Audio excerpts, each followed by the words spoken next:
last film with Kelly Reichardt, and since then was nominated for an Academy Award for Best Actress for Blue Valentine.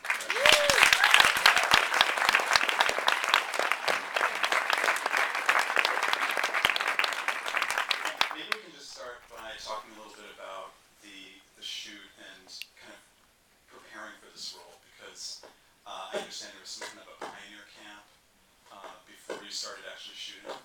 There was. We went to pioneer camp or cowboy camp, and I sort of started my prep ahead of time. I happen to enjoy things like learning how to bake bread in a hole and lighting a fire with,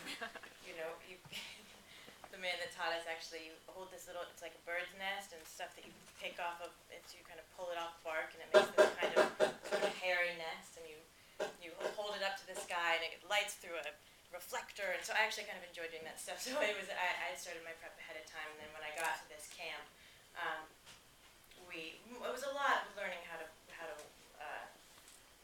maneuver the oxen. Really, there's a lot of oxen safety. And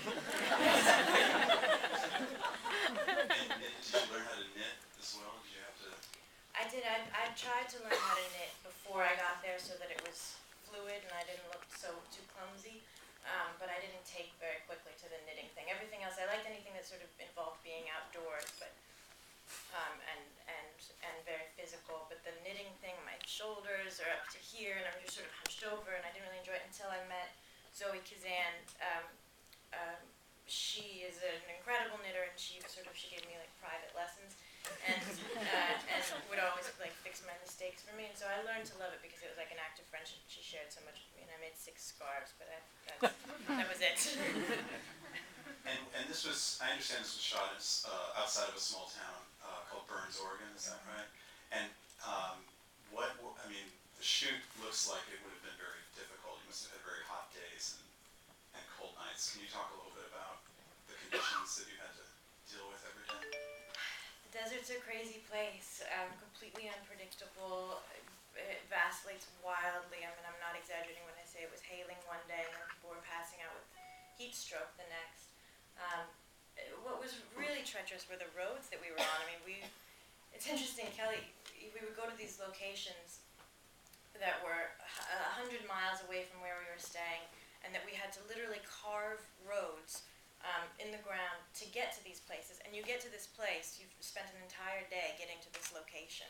You've gotten up at 3 o'clock in the morning to get to this location, and you get there and it looks exactly like the last location that you were at. It's very much the place that you were last week. It's hard to sort of differentiate landscapes in the desert. So a lot of the difficulty really was getting there. We were all in these sort of passenger vans, and towards the end of the shoot they had all kind of broken down, and 40 people were fitting into one van. We passed a van and it's broken down on the side of the road, and everybody climbs into your van, and really just getting to work was kind of the hardest part. There's a lot of dust. There's a lot of dust that would interfere with the cars operating properly and that sort of thing. Yeah, you just ate dust. Yeah, it's true. It killed the engines. I think that the budget of the movie went up exponentially. They had to buy the 2 Winnebagos that we all lived in and worked in and did hair and makeup and everything out of. They had to buy the 2 Winnebagos at the end because they were brand new, and in a month they had ruined them because they were just choking on dust.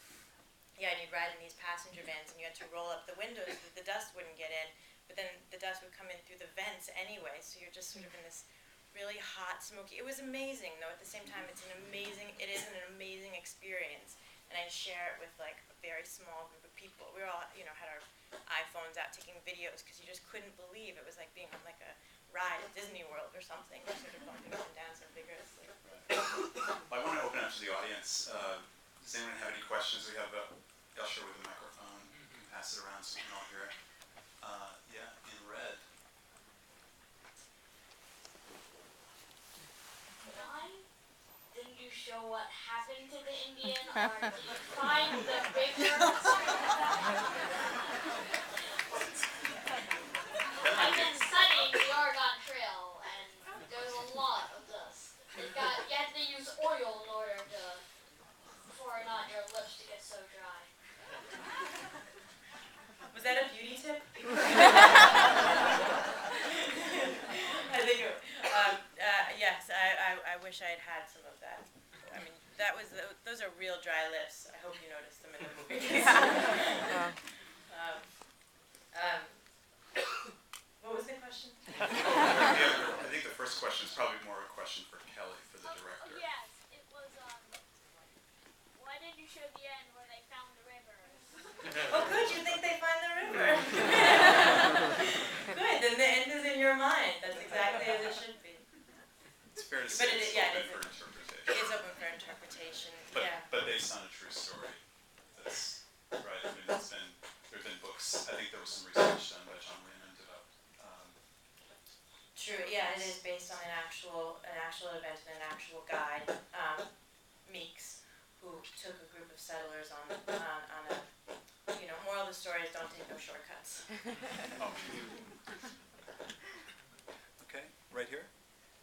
It was a very beautiful and interior performance.